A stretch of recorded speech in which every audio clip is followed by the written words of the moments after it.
seja muito bem-vindo ao programa Em Evidência de hoje, aqui pela Masper TV. A gente lembra sempre que o programa Em Evidência na TV tem um apoio e aí o patrocínio de CDP Consultoria em Direito Público, Kaisermac, mais da metade dos municípios já optaram pelos produtos e equipamentos da Kaisermac, e B Saúde, ensino, pesquisa e extensão para o desenvolvimento humano, Iceberg Comunicação, muito além do que se vê, estratégia de comunicação para a política de verdade. E a nossa querida FAMURS, porque é no município que tudo acontece.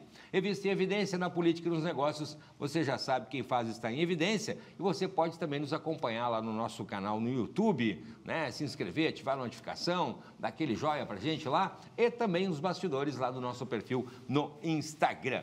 Já vou começar entregando quem é o meu próximo convidado, né, desse Evidência na TV de hoje, que está na capa. Olha aqui, ó, está na capa da revista, está aqui, Dr. Cláudio Lamáquia, presidente da OAB Nacional, aqui com o meu colega Paulo Sérgio Pinto, e o Dr. Lamáquia está aqui também, aqui dentro no editorial, e também numa matéria especial do CPC. Dr. Cláudio Lamáquia, um dos maiores nomes da Advocacia Nacional, muito obrigado pela participação, um grande prazer, e eu que acompanho toda a carreira do Dr. Cláudio, aí recebê-lo aqui no programa Em Evidência na TV, Dr. Cláudio. Alegria minha, Cláudio, olha, prazer muito grande estar aqui hoje com vocês novamente, né? Revista Em Evidência, uma parceira nossa de muito tempo, e só tenho a agradecer todo o carinho que recebi do Lúcio, do Chico, que é um fotógrafo de mão cheia, né? Aquele camarada que tu chega feio, ele tira a foto e tu olha e diz, pô, até tu sou um pouquinho melhor do que eu estava achando, né? Mas uma alegria muito grande, é um prazer, viu, Cláudio, estar contigo também. E essa entrevista é uma entrevista de Cláudio para Cláudio. De Cláudio para Cláudio. Só pode dar coisa boa, né? Inclusive, eu começo perguntando, eu não mostrei uma outra parte aqui, uma homenagem também, presidente, dos 10 anos, né, do CPC, é isso?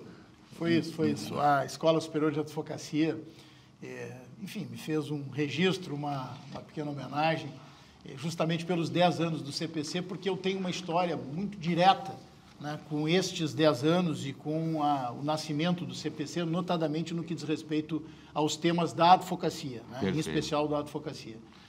Nós ali tivemos algumas conquistas para a advocacia do Rio Grande do Sul e brasileira, que nasceram aqui no Rio Grande do Sul, né? Então, isso, de uma forma muito direta, é uma forma da OAB, né, do Rio Grande do Sul e da Escola Superior de Advocacia de demonstrarem que, de fato, esses avanços que nós tivemos nasceram aqui no Rio Grande do Sul por projetos de leis que foram por aqui desenvolvidos, né? E projetos de leis que isso remonta aí a 18 anos ou algo mais, né, que nós começamos a desenvolver isso aqui no Estado.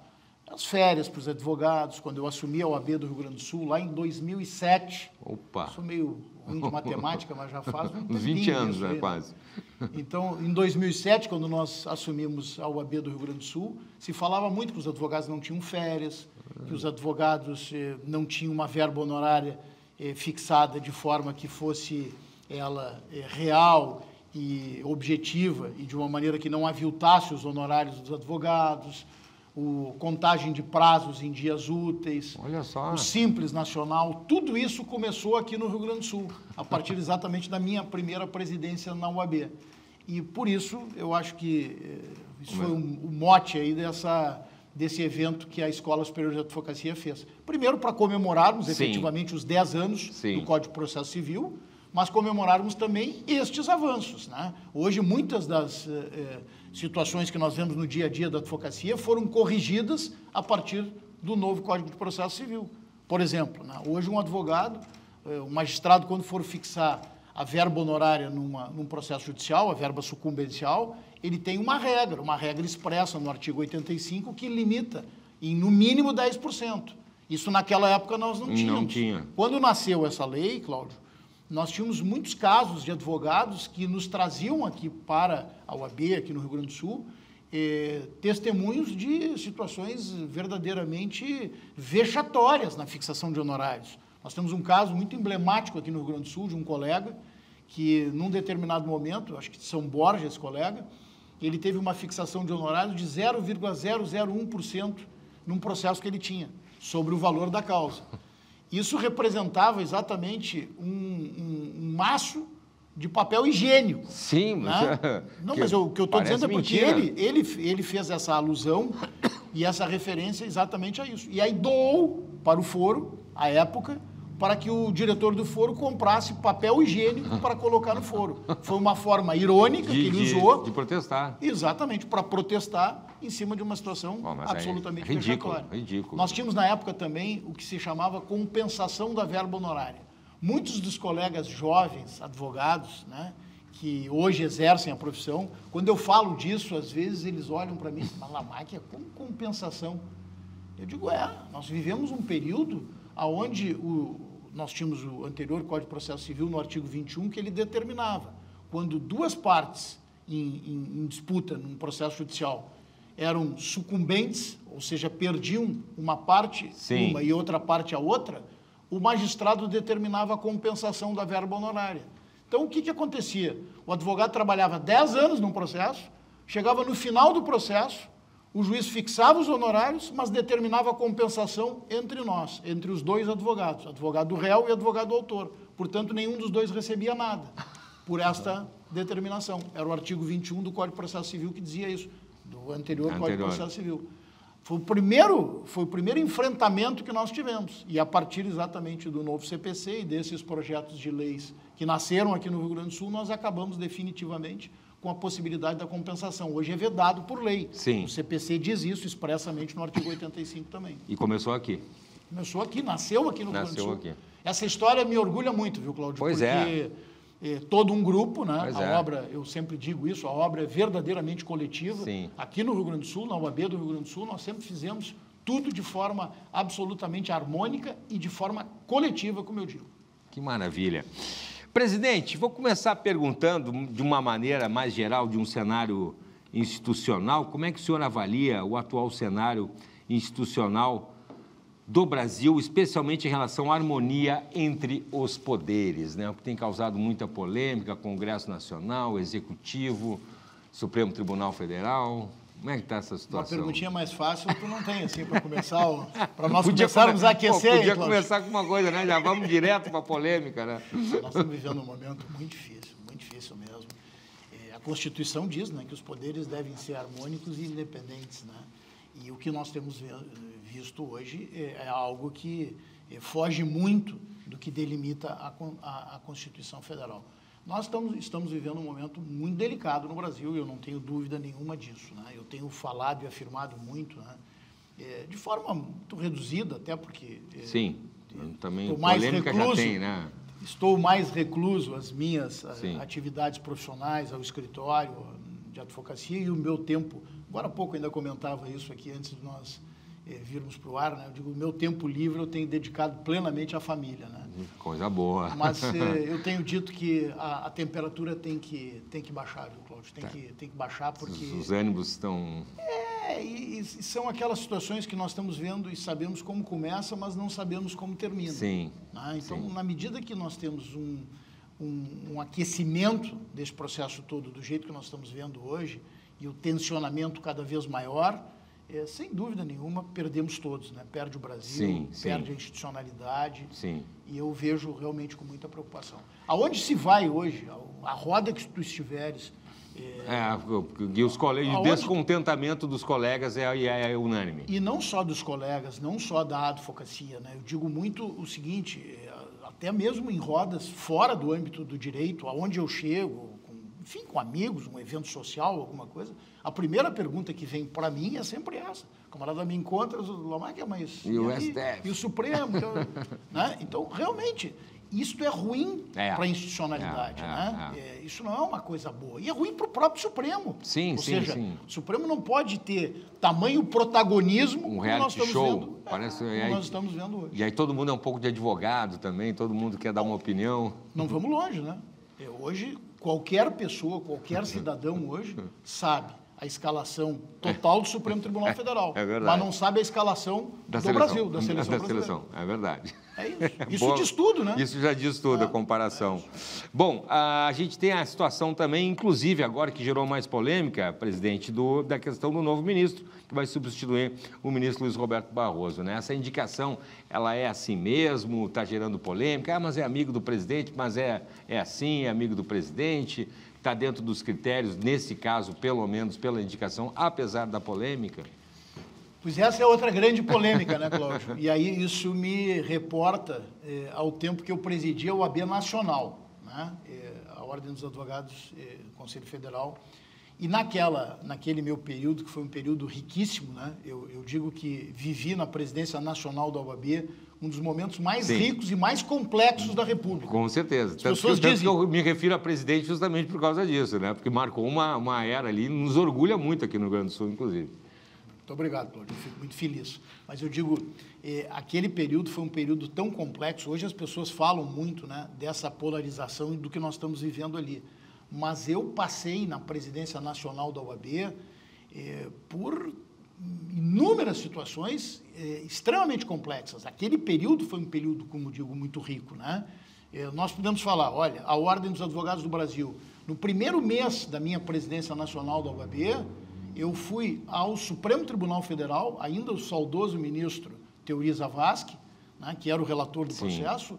A Ordem dos Advogados do Brasil buscou o afastamento de Eduardo Cunha, que era o presidente da Câmara dos Deputados à época. É verdade. À época, na Lava Jato, o político mais influente do Brasil e o político que tinha uma força extraordinária. Não lembrava disso. A OAB que o retirou da presidência da Câmara dos Deputados a partir da decisão do ministro Teori Zavascki. Depois passei pelo impeachment da presidente Dilma Rousseff, que fomos nós, que a OAB protocolou. Depois tivemos o impeachment do presidente Temer e tudo aquilo que aconteceu no caso do Joesley, da JBS, e que eu sempre faço essa ressalva, né, Cláudio, é importante dizer isso, principalmente para as pessoas que nos escutam, né, e nos assistem. Eu sempre olhei para a OAB de forma absolutamente republicana e entendendo que o partido da OAB tem que ser o Brasil e a sua ideologia tem que ser a Constituição Federal. Perfeito. As pessoas quando me perguntavam, mas qual é o teu partido? O meu partido é o Brasil e a minha ideologia, a Constituição. Sim. Porque esse é o compromisso. Sim. Né? Uma instituição como a Ordem dos Advogados do Brasil, ela tem que ser absolutamente independente. Então, assim como tivemos esses casos que eu te coloquei agora, tu pode pegar duas situações absolutamente distintas. A Ordem dos Advogados do Brasil, na minha gestão, pediu o impeachment da presidente Dilma Rousseff e o impeachment do presidente Michel Temer, né? Por situações específicas, reais. Aí, se nós tivéssemos mais tempo, eu até entraria um pouco mais dentro de cada um desses pontos. Mas eu vivi na plenitude, na minha presidência nacional da OAB, a Lava Jato. Onde o juiz Sérgio Moro era uma celebridade nacional, era alguém que quase que contestar Sérgio Moro era um desrespeito com a sociedade naquele momento. E em determinadas situações eu tive que ir ao CNJ justamente contestar o juiz Sérgio Moro, as suas decisões, porque feria prerrogativa dos advogados. E eu digo, Cláudio, com muita franqueza e com pureza de alma mesmo, eu fui um dos brasileiros que naquele momento acreditou que o Brasil pudesse ser passado a limpo e que nós poderíamos vencer a corrupção. Eu acreditei muito naquele trabalho da Lava Jato, mas eu não poderia, em momento algum, como presidente nacional da Ordem, aceitar desrespeito a prerrogativas de advogados pelo, então, juiz Sérgio Moro. Então, quando ele avançava o sinal, quando ele desrespeitava prerrogativas da advocacia, nós íamos ao CNJ para justamente questionar esses casos, né? E isso foi efetivo. E dali nós passamos pela reforma da Previdência, na minha presidência nacional da Ordem também. Nós passamos pela reforma trabalhista. A OAB foi muito demandada ao longo desse período todo por todos esses temas. Para orientação e até mesmo debates, né? Tu falar numa reforma trabalhista, a Ordem dos Advogados do Brasil tem que ser ouvida. Falar numa reforma da Previdência, a OAB nacional tem que ser ouvida e as OABs estaduais têm que ser ouvidas, e isso acontecia, mas temas absolutamente conflitantes no contexto. Tu imagina assim, a reforma trabalhista, tu tem advogados que representam empregados e advogados que representam empregadores. É verdade. Né? E aí? Com interesses antagônicos. Mas tem que ser nós tínhamos que respeitado. participar disso e nós tínhamos que mediar esse debate todo para encontrarmos um texto que fosse ele o melhor texto possível. E nós sabemos que nenhum texto legislativo é o melhor possível. Né? Mesma coisa na reforma da Previdência. Passamos pelas condições coercitivas, a questão da presunção de inocência, era um debate pleno e total naquele momento. Né? Enfim, temas de muita profundidade. E um deles, que aí linka exatamente com a pergunta que tu me fizeste, um deles foi exatamente a questão das indicações para o Supremo Tribunal Federal. E a ordem, naquele momento, Conselho Federal da OAB, nós extraímos uma posição do Conselho Federal da Ordem, uma posição que eu defendia, que era mandato para os ministros do Supremo Tribunal Federal. Eu tenho uma posição muito clara nesse sentido. Para mim, o Supremo Tribunal Federal, o ministro supremo tem que ter mandato de 10 anos. Porque hoje ele entra e se aposenta no... Hoje ele entra e vai até os 75. Vamos lá, se tu pega hoje se fala muito que um dos players nesse processo de indicação para substituir o ministro Barroso seria o advogado-geral da União, Messias, que hoje, se for indicado, terá 30 anos no Supremo Tribunal Federal pela sua idade. Né? Então, por isso, eu defendo muito a ideia dos 10 anos, da limitação do mandato para os ministros do Supremo Tribunal Federal, porque se tem uma alternância maior. E os outros nomes que estão aí também, o próprio nome do Rodrigo Pacheco, que foi meu colega no Conselho Federal da Ordem, ele era conselheiro federal da OAB também, a Daniela Teixeira, ministra do STJ, nomes que eu tenho uma relação. A Daniela Teixeira também foi nossa conselheira federal e hoje é ministra do STJ. Mas são nomes jovens e que terão, né, se nomeados, terão esse tempo todo. Né? Se fala também de um nome gaúcho aqui, o Rogério Favretto, são todos jovens, né? E que terão muito tempo no Supremo. Essa é uma crítica que eu faço ao sistema atual. A outra crítica que eu faço ao sistema atual é justamente a forma de indicação. E nós também, naquele período, né, juntamente com o senador, então senador da República, Lazier Martins, o Lazier tem uma PEC, uma proposta de emenda constitucional, que foi da sua autoria, que hoje está, lamentavelmente, dormindo nos escaninhos do Senado, né? Aquilo que muitas vezes nós vemos no âmbito do Poder Legislativo. Né? Mas uma PEC onde se cria mecanismos, e eu defendo, eu acho que ela é extremamente interessante, se cria mecanismos de indicação por atores da sociedade, por entidades da sociedade. Por exemplo, a Ordem dos Advogados do Brasil indicaria 3 nomes ao presidente da República. Perfeito. O Poder Judiciário indicaria 3 nomes ao presidente da República. O Ministério Público indicaria 3 nomes para o presidente da República. E eu não digo isso de forma fechada. Como fosse um grande conselho.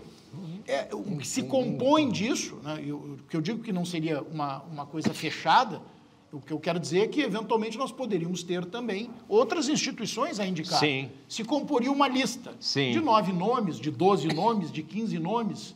Eu acho que também a coisa, quando fica muito grande, eu defendo basicamente esse princípio. Ordem dos Advogados do Brasil, Poder Judiciário e Ministério Público. Interessante. Cada um nomeando, um indicando 3 nomes, o presidente da República teria 9 nomes indicados por estas instituições que ele teria que seguir. E nestes 9 nomes, ele vai escolher lá um destes nomes. Perfeito. Acho seja, justo. O princípio republicano me parece que fica um pouquinho melhor estabelecido. Porque essa nomeação... Hoje é direto. O presidente... Hoje é direto. O presidente da República escolhe o nome. É esse aqui, pronto. Escolhe o nome. Olhou, Cláudio, Cláudio, tu é o meu nome, enfim, eu confio em ti, eu tenho uma relação contigo, enfim, qual o critério que o presidente da República tenha, ele vai lá e indica o nome, né, dentre os seus eleitos. Sim. O que eu digo muito com relação a isso também, Cláudio, é que a ideia de formação de uma lista, ela traz um princípio que me parece mais republicano. Sim. Por outro lado, outros defensores da manutenção desse sistema, eles dizem o seguinte: Lamáquia, a legitimação é do presidente da República pelo voto popular. Ele foi eleito e ele está legitimado pelo voto popular para fazer esta escolha. Entendi. É um debate que se trava nesse sentido. Na minha avaliação, ele continuaria tendo esta legitimidade que lhe é dada pelo voto popular, só que de uma forma mais republicana nesta escolha. Gostei, vou adotar esse sistema e vamos fazer propaganda e quem sabe, né, que a gente não muda. Achei mais justo. Achei mais justo. Mais republicano. E traz atores da sociedade que desenvolvem e trabalham exatamente na área. Sim, esta proposta sim, que eu defendo. Fica mais técnico. Exatamente isso. Ou seja, tu tem lá o Poder Judiciário, tu tem lá a advocacia, tu tem lá o Ministério Público, os atores do sistema de justiça. Cada um escolhe uma lista e passa para o presidente da República. Bom, aí o presidente da República, de forma discricionária, conforme essa lista, ele vai ter toda a condição, pela legitimidade que tem pelo voto popular, de escolher o nome que melhor lhe aprouver. Muito bem, doutor Cláudio Lamarca, já chegamos ao final do nosso primeiro bloco, mas não sai daí porque a gente já volta, tem mais para a gente conversar um instante só.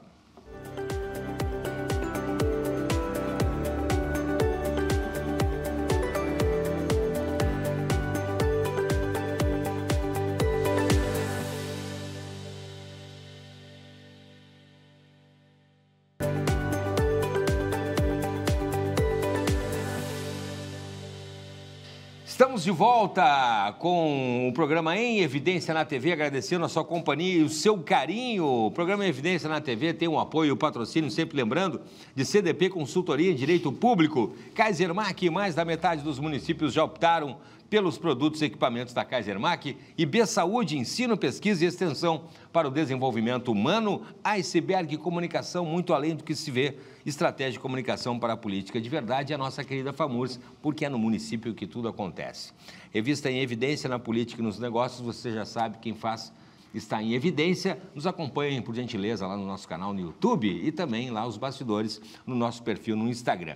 Hoje entrevistando o Dr. Cláudio Lamarca, falando aí sobre questões do Estado, sobre a nossa querida OAB.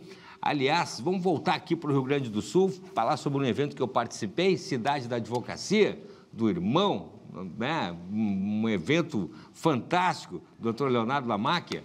Como é que foi essa edição que superou as outras edições, só está crescendo cada vez mais, um evento que também nos orgulha muito os gaúchos aqui, né, doutor Cláudio? Tu sabe, Cláudio, que eu posso ser suspeito para falar, né, porque ele é meu irmão, né? E as pessoas às vezes me perguntam, mas Lamarca, o presidente da ordem hoje do Rio Grande do Sul é teu irmão, né? Eu digo, sim, é o meu irmão mais velho. Aí a pessoa fica me olhando.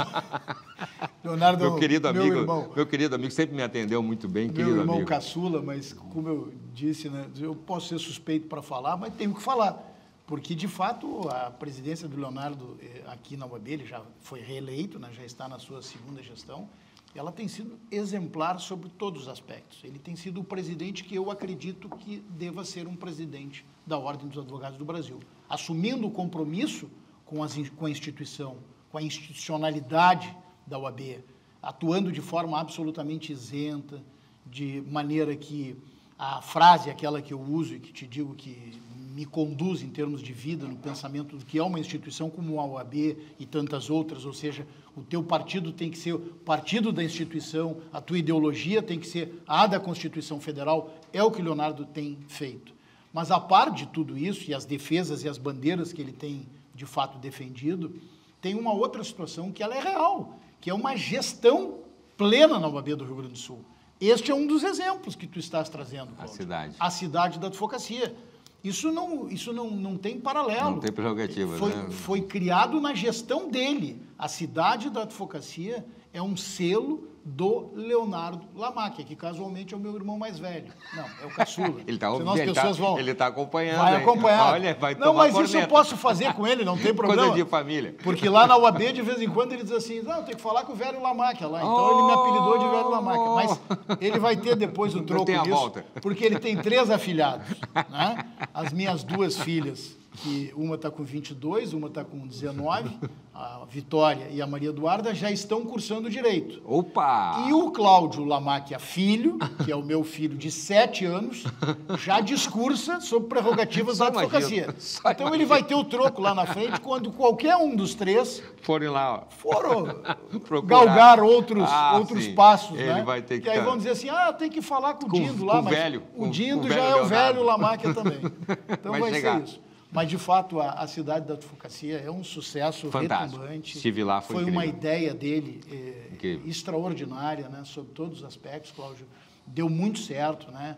Um evento recheado de palestras interessantes. Gratuito, né? Gratuito, envolvendo a advocacia, mais de 22 mil inscritos.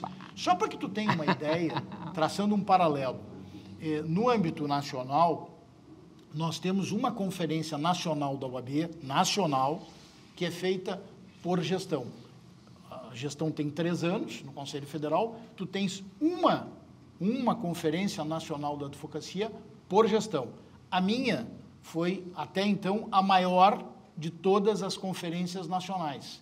Eu tive, claro que aí nós estamos falando de uma conferência nacional, mas nós tivemos 22 mil presentes na abertura.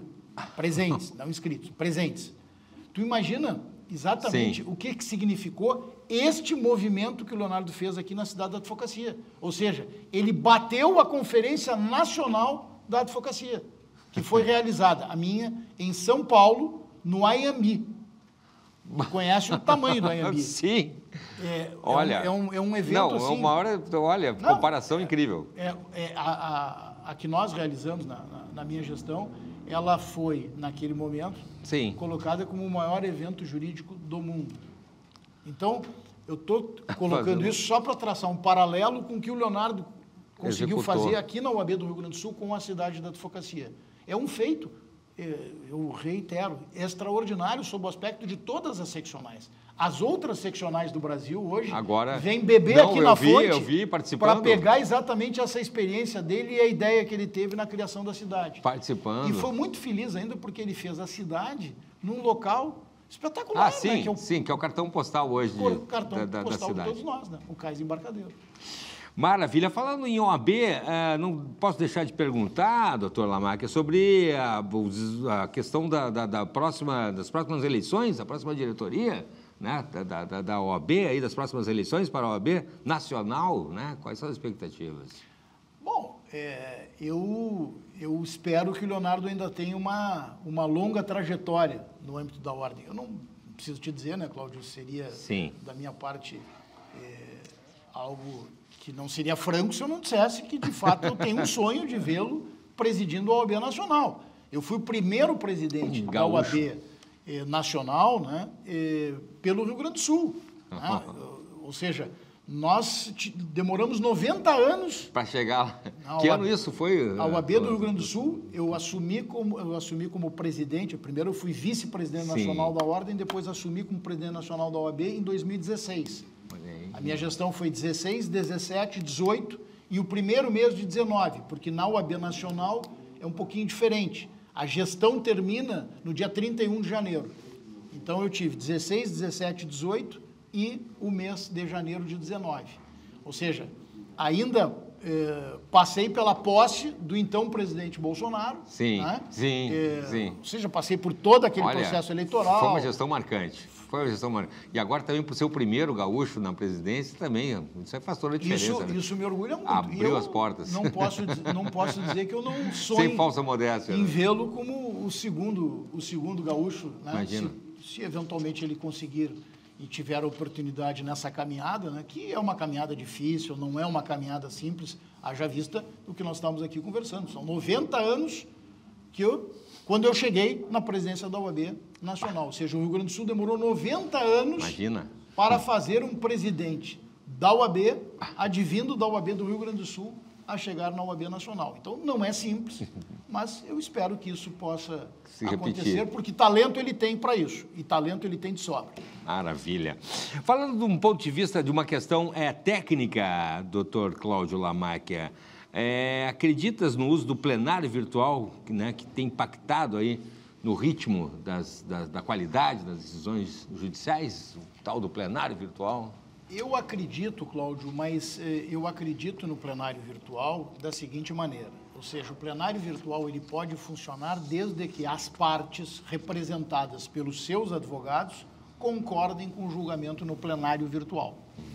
Ou seja, quando o advogado detectar que aquele processo precisa de um julgamento presencial, ele requerendo o destaque do processo, isto eu aceito. Perfeito. Agora, o plenário virtual, apenas obrigatório, sem que o advogado tenha a oportunidade de destacá-lo para que o processo seja julgado de forma presencial, esse eu tenho sérias restrições. Ah, perfeito. Tem a questão também da sustentação oral presencial, também passa por isso também? Que eu vi na cidade ser comentado bastante também, cartazes lá e tal, né? Exatamente. Vídeo gravado não é sustentação vídeo oral. Gravado não é sustentação oral. Vou ter que falar novamente do meu irmão mais velho. Isso foi uma criação deles, né, do Leonardo, da diretoria deles na UAB do Rio Grande do Sul. Sim, e quem é leigo chama atenção. Foi muito bacana. Quem é leigo... É uma sacada de marketing muito interessante, mas que pega e aborda um tema importantíssimo dentro do contexto de cidadania, né, e de representação judicial. E a diretoria da UAB, o Conselho Seccional da Ordem, eles tiveram uma felicidade muito grande quando desenvolveram e lançaram essa campanha. Qual é a confusão? Onde é que está o problema disso tudo? Por favor. E o leigo tem uma dificuldade maior ainda de entender, porque as pessoas ouvem plenário virtual, julgamentos telepresenciais, julgamentos presenciais. Mas o que é isso? Grava um vídeo e manda para o desembargador ou para o ministro que vai julgar o processo. Enfim, a gente não entende. Eu te digo, eu advogo muito em Brasília, né? Eu advogo em Brasília e advogo aqui. Sim. Né? E seja lá no STJ, seja no Supremo, né? Seja aqui no Tribunal do Rio Grande do Sul, seja nos diversos tribunais do Brasil, o direito é um só. A sustentação oral é um direito do advogado que representa a parte. Ou seja, ao fim e ao cabo, esse direito é do cidadão, porque nós representamos o cidadão. Quando se retira essa possibilidade da sustentação oral, nós estamos retirando do cidadão um direito da sua defesa. Nós estamos fragilizando a sua defesa. E aí se criou uma ideia, e aí explicando também para o nosso telespectador, né? O julgamento virtual, ele é totalmente fechado, né? O relator, ele coloca o seu voto, os demais integrantes daquela Câmara ou daquela turma vão colocando ao longo de um período, ou de 5 dias ou de 7 dias, dependendo dos tribunais, ele vai colocando os seus votos, ou seja, o julgamento é fechado. Tá bem, se os advogados aceitarem perfeito. E entenderem que isso não vai criar problema para os seus constituintes, que isso não vai fragilizar a defesa dos seus constituintes, tá tudo bem. Vai trazer celeridade, tá tudo certo. Agora, quando detectou, bom, aí o julgamento vai para aquilo que se chama ou telepresencial, ou presencial, ou misto. E neste julgamento é que se diz que a sustentação oral não pode ser por um vídeo gravado. A sustentação oral, ela tem que ser, eu estou tentando usar uma linguagem bastante coloquial para que o leigo entenda, a sustentação oral, que é a defesa oral, a defesa falada pelo advogado, ela tem que ser ao vivo, ela tem que ser na plenitude. Que a gente vê nos filmes. Nos filmes norte-americanos, do tribunal do júri. Isso. Mas hoje, isso veio muito a partir da questão da pandemia e de tudo que nós vivemos, a tecnologia entrou com muita força na nossa área. Né? Mas aí, quando se fala que tem que ser ao vivo, ela pode ser, inclusive, telepresencial.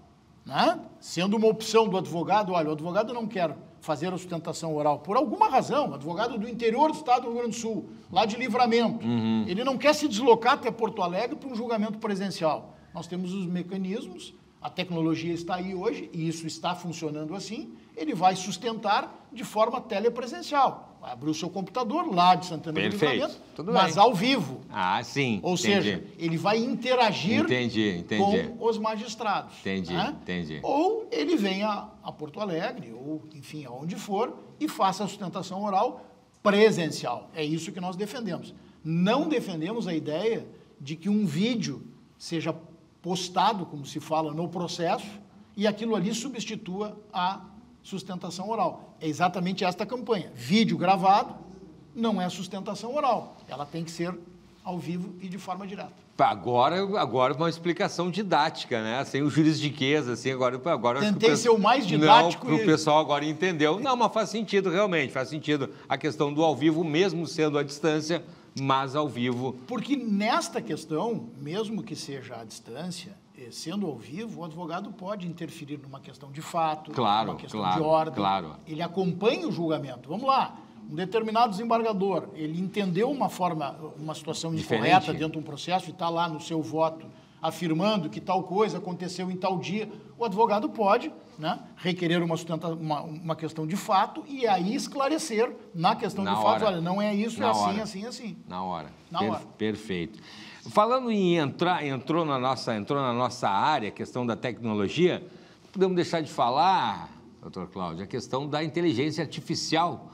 Ontem mesmo conversava com uma dentista minha que falou que estava com um problema em 2 companhias aéreas e ela entrou na inteligência artificial para fazer um requerimento para entrar com um pedido lá de ressarcimento e tal. Claro, uma questão simples, né?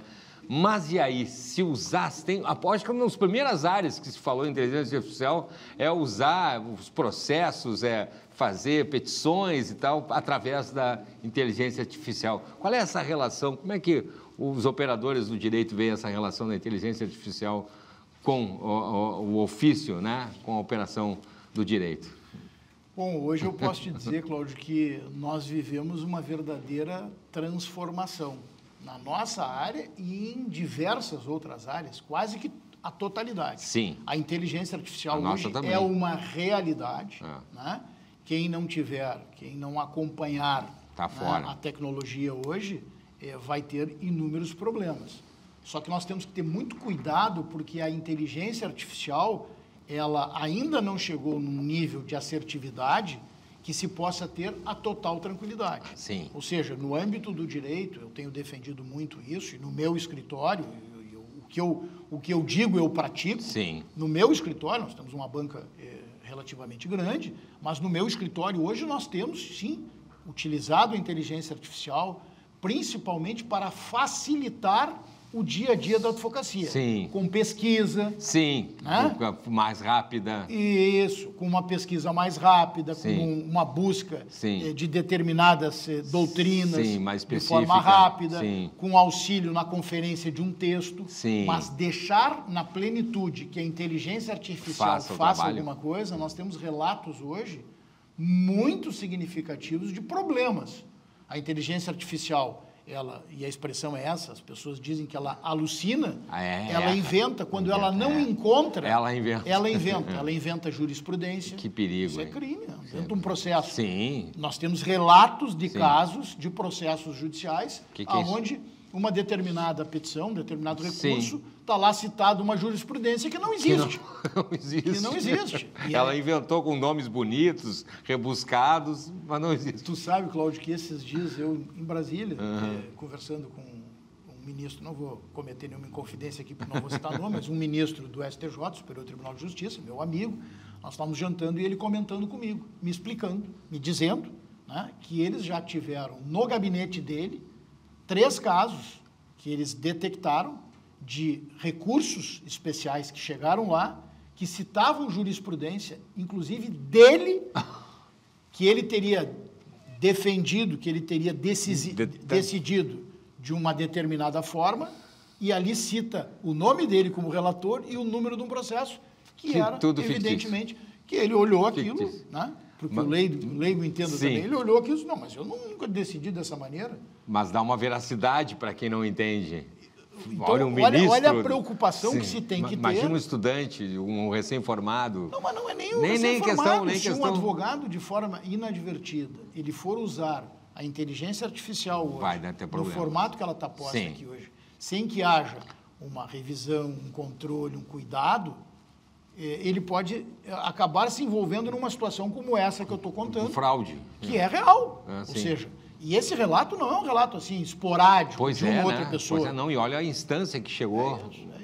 Então, essa é a grande preocupação que tem que se ter hoje com a inteligência artificial. Ela veio para auxiliar, não tenho dúvida nenhuma. Veio e vai auxiliar muito diversas profissões. se não a totalidade, né? Mas ela tem que ser usada com parcimônia, com cuidado, com inteligência e com responsabilidade, acima de tudo. Muito bem. Só para a gente encerrar, então, para finalizar, né? O escritório, está falando sobre o Dr. Cláudio Lamarca falou que está atuando nas questões do escritório e também, né, deixando um bom tempo para a família, que eu acho isso o melhor investimento do mundo, né? A gente trabalha, mas chega uma hora que tem que dar um tempo aí para a família. Tem que curtir. Falou dos filhos, aí chega a brilhar os olhinhos, né? Coisa bem boa. Doutor Cláudio, que forma vem atuando aí as mudanças desse cenário jurídico e o escritório tem contribuído para essa situação? Tu sabe, Cláudio, e é verdade o que tu disseste, tu percebeu bem que o meu olho brilha. Sim. Porque eu estou falando de 3 filhos, né? 2 que já estão cursando direito, né? Imagina. E que serão a 6ª geração da família. 6ª geração. Então, tu imagina o que significa isso. O orgulho para mim, né? O Dindo, né? O Leonardo também orgulhoso, imagina. Né? De ver as suas afilhadas já cursando também o direito. E a responsabilidade, né? É isso. E eu, quando digo para eles, eu digo, gente, eu estou querendo dar uma diminuída. Aí, o Leonardo é o primeiro que disse para mim, não, irmão, para aí, eu preciso disso, agora eu preciso. Não, até porque nós acabamos nisso, nos dividindo um pouquinho, porque hoje ele está mais direcionado na UAB e eu agora voltei na plenitude, estou internalizado dentro do escritório, nós temos uma equipe... E as filhas querem saber também, né? E as filhas também são as primeiras para me dizer, não, pai, tu tem que esperar um pouquinho mais. Tem que ficar. Agora eu quero usufruir do conhecimento. Mas elas vão pegar uma equipe maravilhosa, eu tenho sócios assim que me acompanham há muitos anos, muitos e muitos anos. Coisa bem boa. Nosso escritório tem uma tradição de família que remonta a mais de 130 anos, né? Sim. E eu sempre digo para as pessoas, não sou eu não estou com essa idade toda, né?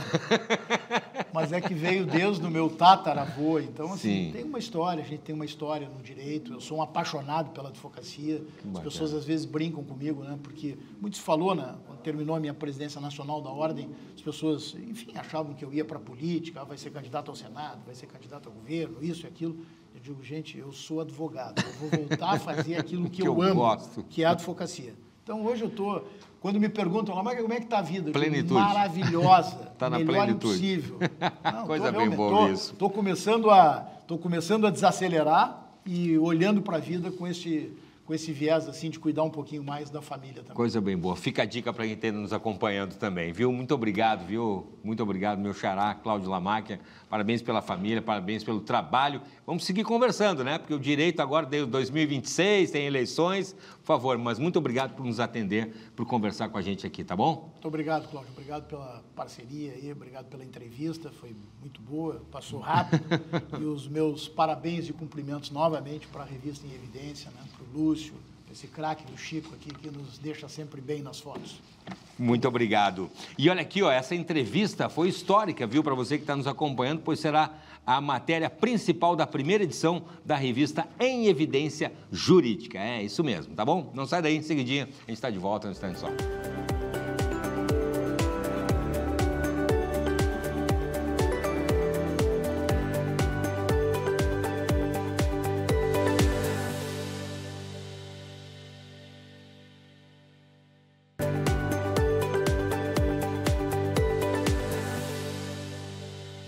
Acha que a campanha começa em julho de 26, já perdeu.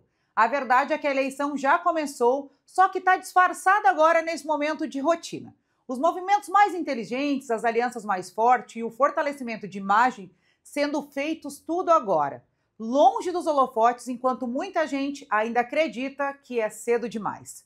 A pré-campanha é o período mais importante e, ao mesmo tempo, o mais subestimado da política. É agora que se define quem vai chegar competitivo lá na frente e quem vai só tentar. É nesse momento que se constrói reputação, narrativa e a confiança. Quando o calendário eleitoral abrir, o eleitor já terá formado uma imagem sobre quem é cada nome e reverter isso depois é quase impossível. Muita gente confunde pré-campanha com campanha antecipada, mas são coisas bem diferentes. A pré-campanha é o momento de se preparar, organizar a estrutura, mostrar o que você representa. Ele é posicionamento e construção de autoridade. Vai se relacionar com base e a organização do bastidor. É hora de entender o território, ajustar o discurso e começar a aparecer de forma certa, sem pedir o voto, mas mostrando preparo E o propósito? Enquanto uns esperam o calendário eleitoral, os outros já estão fortalecendo a sua rede, estão visitando as comunidades, participando dos eventos e criando a tão agora famosa presença digital. Esses são os nomes que chegam prontos quando o jogo realmente começa, porque quem não se preparou antes não tem mais tempo de aprender. Política é como uma maratona. Quem começa a correr só quando a corrida é anunciada, não vai chegar no pódio. O trabalho de 26 está sendo construído agora em 2025, nas conversas, nas redes e nas ações que parecem pequenas, mas elas formam percepção. Se você quer disputar 2026, pare de dizer que ainda tem tempo. Tempo é justamente o que quem vence não vai desperdiçar. A pré-campanha não é sobre pedir voto, é sobre mostrar que você está pronto para merecê-lo. E quando o eleitor finalmente olhar para os candidatos, ele vai lembrar de quem já estava presente antes da eleição começar. E aí, você não vai precisar ouvir: político só aparece em época de eleição. Estamos de volta com o programa Em Evidência na TV, aqui pela Masper TV, agradecendo sempre a sua audiência e o seu carinho, lembrando que o programa Em Evidência na TV tem um patrocínio de CDP Consultoria em Direito Público, Kaisermac. Mais da metade dos municípios já optaram pelos produtos e equipamentos da Kaisermac. e B Saúde, ensino, pesquisa e extensão para o desenvolvimento humano. Iceberg Comunicação, muito além do que se vê, estratégia de comunicação para a política de verdade. E a nossa querida FAMURS, né? Porque é no município que tudo acontece. Na política e nos negócios, você já sabe, quem faz está em evidência, e eu convido você a nos acompanhar também no nosso canal no YouTube, Revista em Evidência, e também os bastidores do programa lá no nosso perfil no Instagram, Revista em Evidência. E a gente volta agora nesse bloco com um convidado muito especial. Ele já esteve aqui conversando com a gente no programa Em Evidência na TV, o Dr. Guilherme Vieira, advogado, mestrando em Direito Público e pós-graduado em Direito Tributário, que além de ser um dos membros mais atuantes da Jovem Advocacia, desde o ano passado está à frente de um dos mais tradicionais escritórios de advocacia do Estado, representando a terceira geração de advogados da família Vieira. Agora está também à frente da nova empresa da família, a Algarve Consultoria. Doutor Guilherme, novamente, seja muito bem-vindo, obrigado pela participação. Cláudio, mais uma vez é um prazer ter sido convidado aqui para participar do programa. Eu fico muito honrado aqui agradeço também na pessoa do Lúcio aí, nosso diretor, e fico extremamente honrado também de fazer parte do programa aí que o nosso eterno presidente da OAB Nacional, Cláudio Lamac, participa também. Então, isso muito me honra. Obrigado. Muito bom, a gente que agradece. Doutor Guilherme, na nossa última conversa, você disse que o escritório que estava trabalhando, né, para se atualizar no modelo de atendimento aos clientes, está principalmente buscando aí a forma de propor soluções aos problemas que chegam até vocês. Como é que a Algarve Consultoria está se encaixando nessa questão de ser propositiva na questão das soluções? Ótimo que a gente pode começar a conversa por aí, Cláudio, porque o que aconteceu, né, no escritório? Na última vez que nós conversamos, eu te expliquei basicamente assim como que eu acabei ali na direção do escritório de advocacia da família, que tem esse perfil tradicional, né, um perfil bem clássico de advocacia artesanal, só que a gente acabou percebendo ao longo do tempo que tinha um movimento contrário. Alguns produtos, em razão aí, vamos dizer, do marketing de algumas consultorias, alguns produtos os próprios clientes chegavam até nós e acabavam pedindo. Então, a gente teve que modernizar certas, vamos dizer, etapas assim, e a Algarve Consultoria nasceu dessa necessidade de mercado, basicamente, né, dessa demanda. Só que, claro, nós delimitamos a nossa consultoria para um modelo mais calcado também, né, naquilo que eu conheço como advocacia, né, mais tradicional, mais quadrado, para que não tenha, vamos dizer assim, para que a gente não esbarre naqueles problemas que essas, vamos dizer assim... criam para ter a solução. Certas consultorias, aqui não vou citar nomes, né, obviamente, mas elas acabam vendendo soluções milagrosas que se tornam aí grandes problemas, problemas que custam muito caro aí para o cliente, né? São rentáveis para a consultoria, mas nem tanto assim para o cliente fim, né? Pois promessas a gente vê isso muito nas redes sociais, na internet, né? Promessas mágicas. Eu, pelo pouco que eu entendo, eu acredito que cada problema, cada cliente tem um perfil diferente e uma análise, né, detalhada ali. Acho que não tem muita receita de bolo, né, para os problemas jurídicos, ainda mais no Brasil, né? A advocacia, em especial, ela é um produto muito difícil assim de se replicar em massa, né? Porque cada caso tem as suas nuances próprias, né? E fica realmente difícil, assim, sem baixar a qualidade de ofertar, vamos dizer assim, produtos de massa. E aí, o que aconteceu? A Ordem dos Advogados ela tem um padrão muito alto, assim, restritivo, quando o assunto é marketing jurídico, né? Não se pode fazer marketing jurídico ostensivamente, até para manter, assim, preservar o desenho da classe, né? Que vou dizer assim, é uma profissão que ela requer um perfil, né? Um perfil mais contido. Conservador. E aí, o que nasceu, né? O que aconteceu? As consultorias não são nem jurídicas, nem contábeis, genéricas, né? Que ofertam ali produtos, assim, que a gente vai ouvir bastante, holding patrimonial. Estava vendo isso agora mesmo, vindo para cá. Já deve ter sido bombardeado aí no Instagram, né? Faz a holding, todo mundo precisa de holding. Será que é todo mundo que realmente precisa? Ou produtos, assim, realmente questionáveis, engenharia fiscal.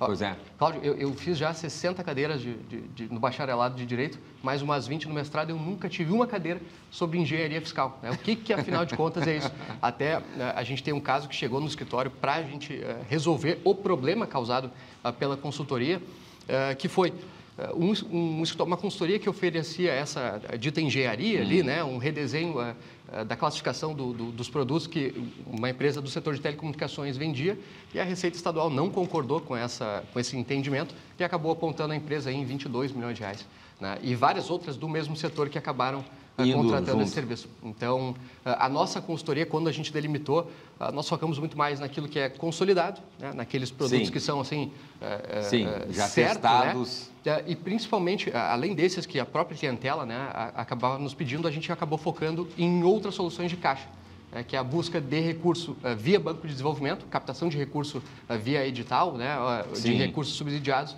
ou então aproveitamento aí de subsídios, né, de benefícios fiscais, vamos dizer assim. Pois então, agora casualmente, doutor Guilherme, essa propaganda que eu vinha escutando agora era sobre a questão da sucessão patrimonial também, né? Que se fala bastante. Aí você falou da holding ali, daí o pessoal falando da 4 soluções, eu me lembro falando, ou você pode fazer a holding, que não, o sujeito da propaganda dizer que não está dando muito mais certo, você pode fazer a questão da doação ali, que custa caro. Tinha uma outra questão que eu não me lembro agora, e aquele vendia, era o castelo invisível, o princípio do castelo, não sei das quantas.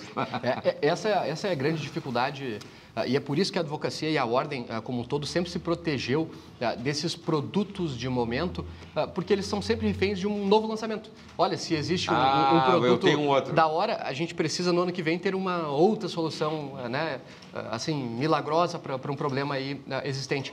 Só que a advocacia e o direito em si, ele demora para mudar. Ele é mais previsível, ele tem uma certa estabilidade. Então, a advocacia não pode ser um produto vendido a esmo, assim, né? Um produto de prateleira, vamos dizer assim. Sim, que tem prazo de validade para... a gente podia falar também sobre a questão, falando sobre isso, sobre a questão, pedir para contar um pouco mais sobre a questão dos recursos subsidiados, né? Os não selicados, digamos assim, né, doutor? E como é que a Algarve atua para trazer essa opção de crédito para os clientes? Cláudio, essa tem sido aí, eu vou dizer assim, 60% da atuação da Algarve tem sido direcionada para buscar crédito para os empresários que necessitam, né, fazer expansão empresarial ou até reposição de caixa com capital de giro. O que acontece? A gente tem visto aí, vamos falar assim, da atuação do Banco Central, de manter a taxa básica de juros, né, a Selic, em alta, né? A gente vem de um ciclo bem longo aí, com Selic a 15%, e isso a gente sabe o porquê, né? Os gastos públicos em alta, a economia aquecida, e não tem sinal de que, vamos dizer assim, que a União tem algum compromisso sério com frear os seus gastos. Não tem outra maneira de se manter o valor da moeda do que o Banco Central, e está corretíssimo, né, em manter essa postura, e tem sido muito bem conduzido aí pelo presidente Gabriel Galípolo, em manter esse padrão, esse ciclo alto de juros, consumo e conter a inflação. E conter a inflação é um remédio amargo, né, é um remédio especialmente amargo e ruim para uma indústria em desenvolvimento que é como é a brasileira. Então, em contrapartida, né, o governo brasileiro ele tem aí as suas falhas, mas ele tem uma política de Estado muito importante aí, já com muitas décadas, né, que é o incentivo, né, via subsídio para alguns setores da indústria, né, da economia. Inclusive, eu falei indústria aqui, mas inclusive serviços e o agronegócio também, que são essencialmente, né, aqueles recursos que estão disponíveis no BNDES, vamos dar, por exemplo, né, os recursos que estão disponíveis na FINEP. Aqui nós temos bancos regionais também, o próprio BRDE, Badesul, né, Banco do Nordeste, são grandes aí, bancos de desenvolvimento do país. O que é, né, a grande diferença que a nossa consultoria propõe, né, a trazer para o cliente? Apresentar as opções, né, porque nós conseguimos ali, em alguns casos, vamos pegar a FINEP, por exemplo, juros para novos empreendimentos, né, que foquem em inovação a 4% ao ano. Né? Opa! Então, com 2 anos de carência, quase aí mais 8 para pagar, se não me falho, se não estou cometendo algum equívoco.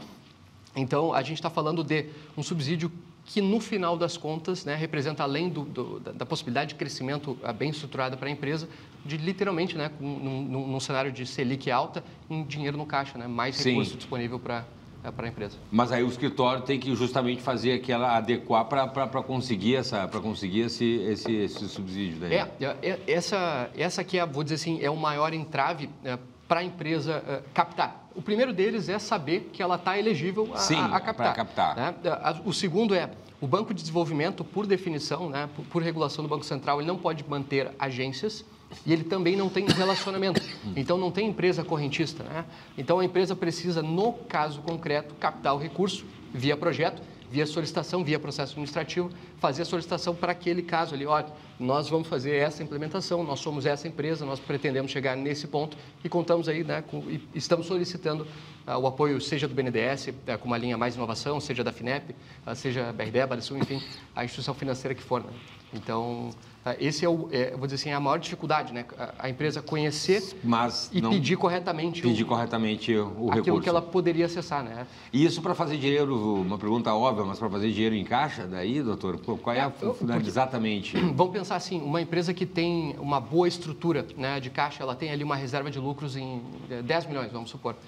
E ela precisa fazer um investimento concreto, a aquisição de maquinário, a construção de um pavilhão de 6, 7. Perfeito. Ela não tem necessidade de esvaziar o caixa. Né? Ela pode manter esses 10 milhões rendendo aí, vamos pensar no básico da Selic, nesses 15%, e captar recursos se cumprir os requisitos da inovação a 6, 7% ao ano. Né? Em alguns casos, vamos pegar o BNDES mais inovação, hoje está em 8,5%, 9% ao ano. Ele está literalmente ganhando dinheiro, está com uma dívida bem estruturada, né? que o lucro da nova operação vai suportar. Então, a gente está falando de uma alavancagem que não gera risco. Né? É dinheiro no bolso da empresa, né? No caixa da empresa. De uma maneira mais bem estruturada. Mais bem estruturada. Bom, isso a gente está falando, vai além do direito, a gente está falando sobre uma estruturação. Né? E é isso aí, exatamente.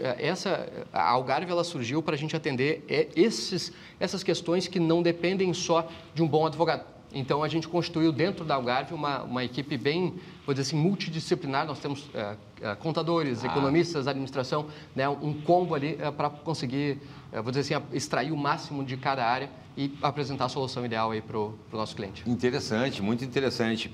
Doutor Guilherme, vou pedir licença, a gente vai para o nosso primeiro intervalo, mas não sai daí porque a gente continua conversando sobre esses e outros assuntos. Daqui a pouquinho a gente já volta no instante só.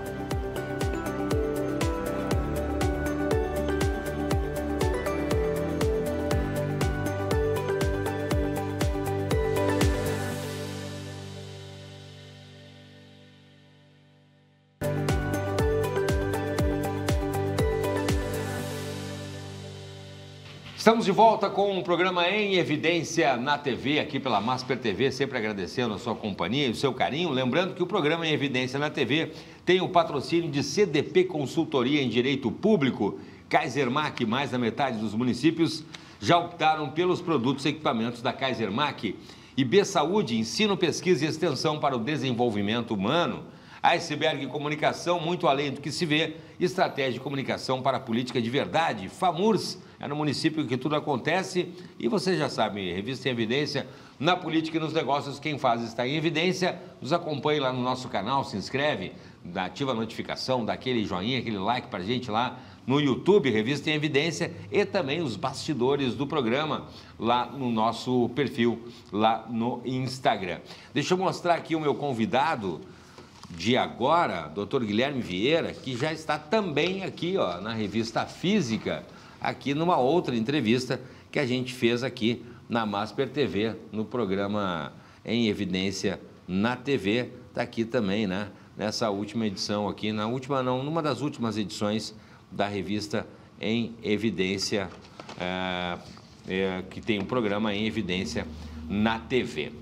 Doutor Guilherme Vieira, a gente estava falando sobre Algarve Consultoria, sobre a questão mais ampla, sobre as linhas de crédito. Basicamente, então, essas linhas de crédito que a gente tem seriam juros bem mais atrativos do que esses praticados atualmente, né, por essa política aí de conter a inflação do Banco Central através de juros altos. Essencialmente, a gente pode explicar, basicamente, no caso concreto, né, nesse financiamento, como que a gente acessa, quem está custeando, afinal de contas, esses juros mais baixos. Né? Pois é. O custo da captação do dinheiro é o custo da Selic, é os 15%. Então, o Estado brasileiro, aqui a União, participa, por exemplo, no caso da FINEP. Né? A FINEP é uma agência que a base dela é o Rio de Janeiro, mas ela é vinculada à União e ela usa recursos do fundo do Ministério da Ciência e Tecnologia, Inovação e Tecnologia. Então, quem é que está pagando a diferença dos 5% que o empresário participa para os 15% da Selic? Né? São recursos provenientes desse fundo. Então, até aqui é uma questão, eu acho importante a gente falar da FINEP, porque ela é a melhor, eu vou dizer assim, é o melhor crédito disponível no mercado. Do que a gente tem, né? Desses de desenvolvimento subsidiados. E existe uma predileção hoje, e até a jornalista, tua colega Jane Guerra noticiou recentemente, sempre houve, vamos dizer assim, um direcionamento, uma preferência, né, do governo federal em desenvolver a indústria do Norte e Nordeste. Só que hoje, né, vamos pegar, por exemplo, tanto o FINEP quanto o BNDES tinham regras mais brandas para empreendimentos implementados no Norte e Nordeste e mais rígidos, né, vou dizer assim, um regramento mais complexo de se atingir, regras mais estritas para empreendimentos no Sul e Sudeste. E agora a FINEP, no seu último regulamento, deixou completamente de fora, numa de suas linhas, o Sul e o Sudeste. Né, deixou de atender. Então, para privilegiar realmente o Centro-Oeste, Norte e Nordeste. Então, claro que o fundamento é o desenvolvimento da indústria nesses locais, que é menos desenvolvido. Bom, né? Faz sentido. Mas eu já penso que é um equívoco, é um belo de um tiro no pé, porque a FINEP ela busca a inovação, né, trazer a indústria brasileira para o século XXI e disputar no mercado externo. Sim. Vou dizer assim, a mancha industrial mais capaz de absorver esse recurso e efetivamente disputar o mercado internacional está aqui, está no Sul, está no Sudeste, né? Tá aqui no Rio Grande do Sul, a gente tem a Tramontina, né? A Gerdau, enfim, empresas de ponta. Santa Catarina tem exemplos aí muito fortes. Enfim, eu acho que o próprio BNDES já dava conta, né, com aquele regramento mais flexível de atender Norte e Nordeste. Mas, enfim, não sou eu que faço essa escolha, né? Sim, faz parte. Doutor Guilherme, até, aliás, inclusive faz parte, né? E a gente convive com isso. Mas se tem agora a reforma tributária que se pretende, uma das questões é justamente terminar com a guerra entre os estados. Agora o doutor Guilherme citou Santa Catarina, que está indo bem à frente, eu me lembro do tempo, ainda eu estudante lá, 40 anos, Santa Catarina, a gente tinha o orgulho de dizer que éramos mais desenvolvidos, que éramos maiores, que íamos das praias aproveitar, porque eram, né, a brincadeira, um bairro do Rio Grande do Sul e tal. E hoje, né, já se vê que é bem diferente. Próprio Paraná também está aí, né? Agora a questão, eu estava vendo a questão do IPVA, com 1,9 de IPVA, o menor do país. E aí, com uma consultoria, né, como Algarve, aí também tem que lidar, a empresa se é de Santa Catarina é diferente, a empresa se é daqui do Rio Grande do Sul é diferente, se é do Paraná é diferente. A questão, além do governo federal, nós temos a questão tributária estadual. Isso é uma questão bastante, eu vou dizer assim, ela é complexa, mas ela é natural para nós que vemos, né, da advocacia, que temos essa experiência, porque cada tribunal tem um posicionamento, né? Então, ao atender um caso, vamos dizer assim, né, no Estado de São Paulo, a gente já sabe, o Tribunal de Justiça do Estado de São Paulo tem certa linha, o Tribunal de Justiça do Estado do Rio Grande do Sul tem outra, né? Enfim, e isso não é muito diferente das posições políticas de cada estado. A gente tem aqui uma escolha muito clara. Santa Catarina, vamos dizer assim, né, vem de ciclos de governos que acertadamente fizeram uma escolha, né, de privilegiar de facilitar novos empreendimentos, né, de reduzir a carga tributária, e o resultado eles estão colhendo aí, a região ali, Porto Belo, Itapema, Camboriú, a própria Florianópolis, né, toda aquela região ali norte do estado de Santa Catarina está se desenvolvendo assim num ritmo muito impressionante, né, o que virou.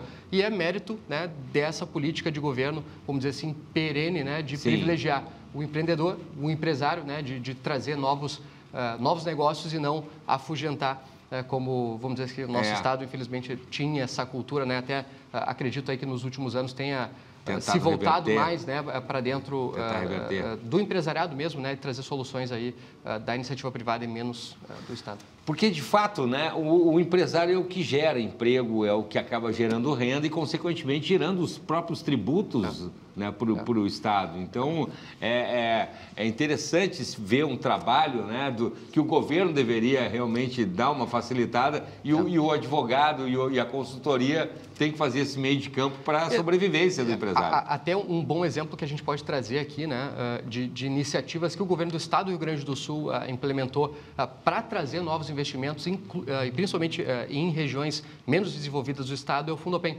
O Fundopem é uma legislação antiga que foi totalmente reformulada em 2021 ou 2022 com a modalidade Fundopem Express. O que essencialmente ela é? Né? A empresa protocola uma carta consulta na Secretaria de Desenvolvimento Econômico, diz, olha, quero me implementar no Estado do Rio Grande do Sul, vou investir 100 milhões de reais, vamos supor, né? E quero aproveitar o máximo que eu puder dentro das regras do programa do ICMS que eu pagaria, né? O Estado do Rio Grande do Sul permite que a empresa se aproprie de parte dele em relação ao investimento. A gente tem até um exemplo muito positivo de uma empresa local, que é a Fruc. A Fruc fez uso do Fundopem, se instalou em Paverama com a nova fábrica, e um investimento massivo aí, na casa dos 200 milhões. E, se não estou equivocado, conseguiu aproveitar aí uns 180, algo próximo disso, 170, 180 milhões de reais no ICMS que pagaria aí nos próximos anos. Então, a gente está falando de 180 milhões de reais que o Estado do Rio Grande do Sul investiu indiretamente nesse novo negócio, né? Então, eu tenho certeza que o município de Paverama é muito grato, né, pela instalação da nova empresa, da nova fábrica da Fruc, e a Fruc, né, consegue competir melhor no mercado sem esse ônus, né, da alta carga tributária.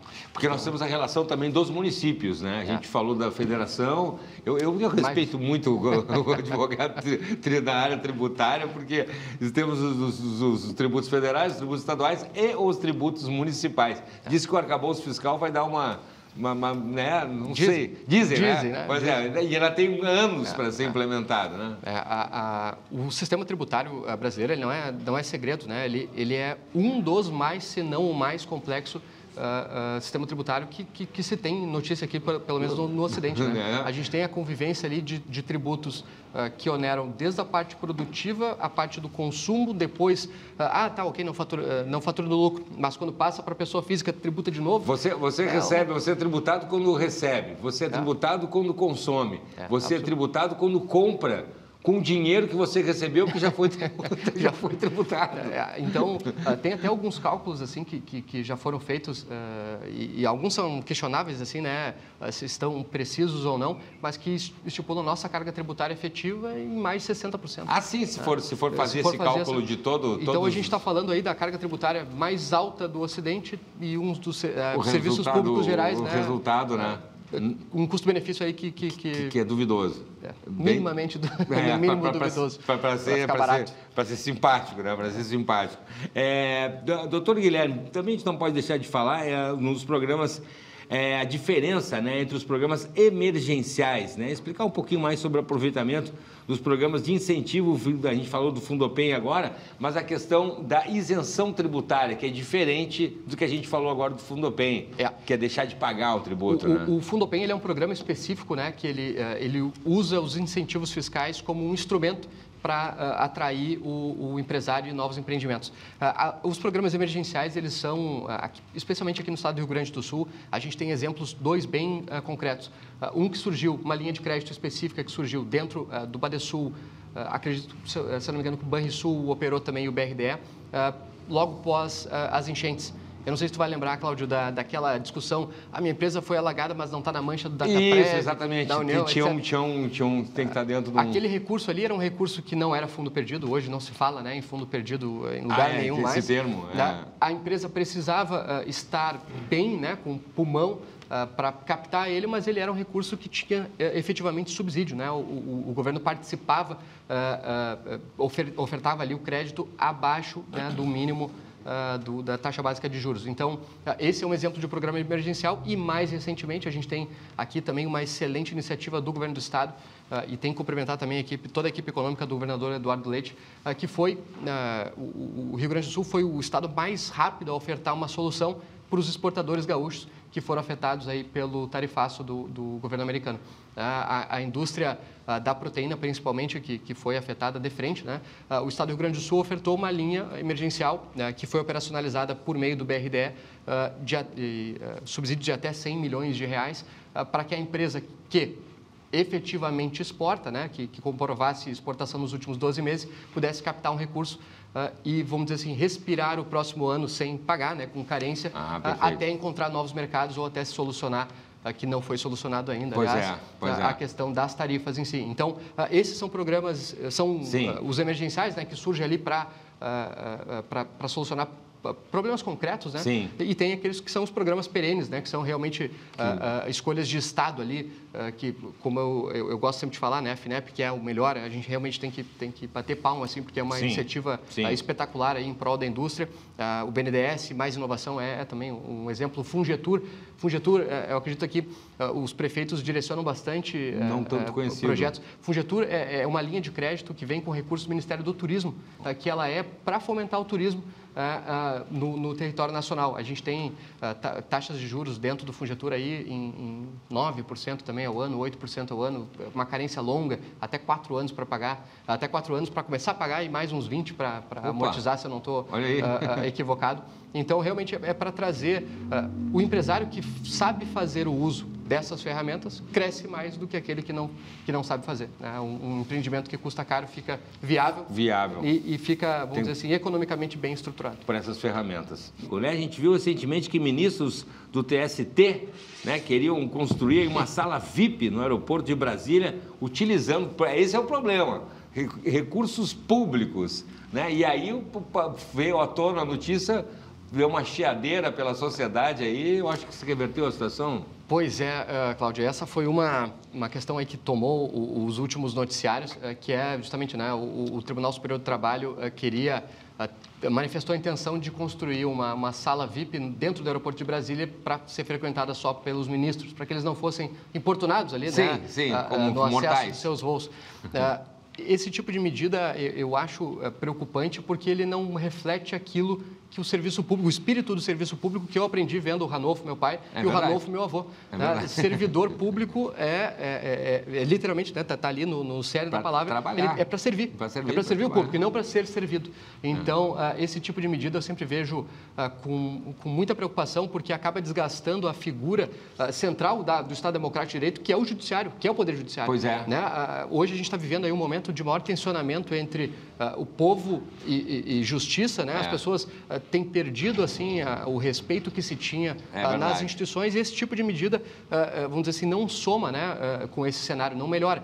E claro, a gente bate, né, quando tem que bater e discorda daquilo que tem que ser discordado, mas eu faço questão aqui também de parabenizar o tribunal, o TST, a presidência do TST, que voltou atrás. Voltou atrás. Por quê? Né, voltar atrás é um sinal de que não estão descolados, né, daquilo que talvez ali, né, dentro dos gabinetes não tenha se percebido tão absurda essa ideia inicial, ou, tu nem mencionou, mas tem um extra, né, que era a compra dos Lexus para eles andar. Os carros, exatamente. Vamos dizer assim, um absurdo, né? Porque já tem uns carros novos lá no tribunal. Vamos dizer assim, não tem, o que um Corolla faz que um Lexus não possa fazer? Aí era para ser mais ainda, então, um carro mais... Esse tipo de medida não vem a somar, mas a gente tem que parabenizar a presidência do tribunal por ter voltado atrás, reconhecido o seu erro, reconhecido o excesso, porque esse tipo de questão, assim, reaproxima, né? O Poder Judiciário, ele é a pedra fundante do Estado Democrático, mas ele não está descolado da sociedade que ele faz parte, né? Talvez não tenha também essa questão do Poder Judiciário, do desgaste causado pelo nosso STF, nosso Supremo Tribunal Federal, por uma exposição demasiada, talvez. Eu estava comparando com os Estados Unidos, o doutor sabe melhor do que eu, países da Europa,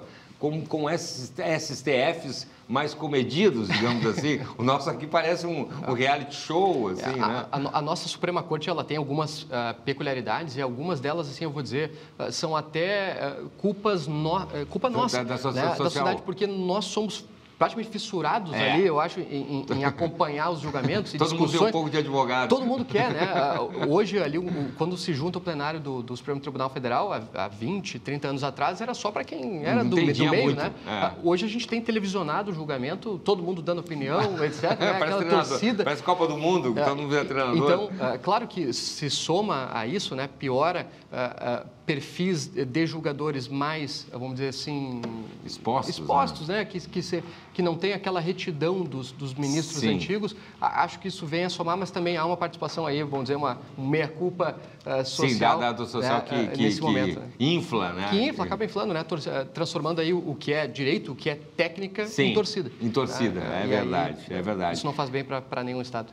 A questão também sobre as indicações também, né? Das próprias indicações do STF. Agora tem outra polêmica, dizendo que o mais novo indicado ministro seria muito amigo, né, do presidente. Aí tem outras pessoas que falam, não, mas isso é natural e tal, do processo. A gente sempre falou sobre a questão técnica e a questão da torcida, né? O direito não pode ter torcida, né? O direito é técnico, né? O direito, ele não é neutro. Nunca vai ser neutro porque ele está sendo operado por pessoas, mas ele tem que ser imparcial. Né? Então, essa é a condição básica de qualquer Estado democrático de direito, qualquer sistema de justiça que se pretenda, né, democrático.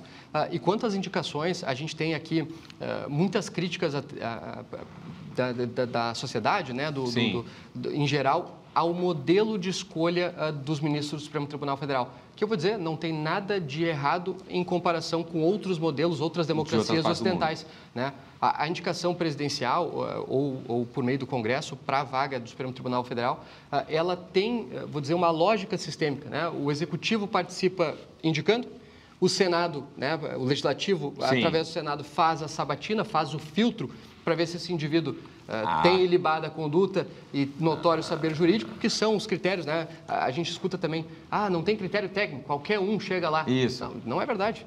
O notório saber jurídico, ele vamos dizer assim, vamos pegar ali dos 11 ministros que lá estão, os 11 são tecnicamente assim, capacitados. Altamente capacitados, né? É irreal aqui imaginar que um ou outro não tenha a estatura para estar lá, né? Todos são referências nas suas áreas. Então, o modelo em si não está equivocado. E quanto às indicações, a gente realmente, né, com a aposentadoria do Barroso aí antecipada, foi reacendida essa chama, né? Então, exatamente. Veremos. A questão também, doutor Guilherme, se o STF apareceu, começou também dentro das pessoas começarem a querer entender um pouco mais do direito, instâncias, né? O STF existe porque é a última instância. Aí teve a polêmica de que já parte a decisão do STF, e aí muitos colegas criticando. A gente viu a questão do 8 de janeiro lá e tal, né? Essa é uma questão problemática porque o Supremo Tribunal Federal é uma corte constitucional. Né? Ela não é desenhada por essência para julgar casos concretos, crimes comuns, vamos dizer assim, praticados por pessoas comuns. Ele tem, claro que há um entendimento do plenário já consagrado de que aquelas pessoas ali, né, que estiveram lá no 8 de janeiro devem ser julgadas na instância originária a partir do Supremo Tribunal Federal, e aí... Bom, boa sorte para as defesas, paciência. Né? Porque já parte do final. Vou dizer assim, os recursos viáveis, né, os recursos possíveis são menores. Né? Há recurso, né? Não há não há ferimento ali à defesa, ao direito de defesa, né, e ao direito à dupla jurisdição, mas, né, estreitam-se as possibilidades e fica mais difícil realmente para uma defesa navegar de um processo originário já no Supremo Tribunal Federal. Bacana conversar com o doutor Guilherme, né? A gente começa ali falando, né, do escritório ali, falamos sobre, se você não acompanhou ali, sobre ferramentas importantes que a sociedade tem à disposição de crédito, principalmente, né, para ser bem mais claro, que o doutor Guilherme comentou aqui em relação ao Algarve Consultoria. E eu quero agradecer, infelizmente já estamos chegando no final, agradecer mais uma vez a participação e a gente vai conversando, né, para a gente seguir acompanhando aí o direito, a questão tributária, principalmente, que vai ser implementada a partir do ano que vem, 2 modelos ao mesmo tempo, né, doutor? Bom, a convivência desses dois sistemas, a gente vai ter ali uma hipercomplicação com foco numa simplificação futura que nunca aconteceu. Então, vou dizer assim, vamos acompanhar. Eu vou estar aqui à disposição, agradeço o convite mais uma vez, né, para participar desse programa e fico à disposição para participar dos próximos que vocês quiserem, né? Então, agradeço aí mais uma vez. Um abraço para toda a equipe lá, que eu sei que tem uma equipe por trás aí no escritório também, para todos os colegas lá do escritório. Obrigado, doutor Guilherme Vieira, advogado, então, conversando aqui mais uma vez aqui com a gente.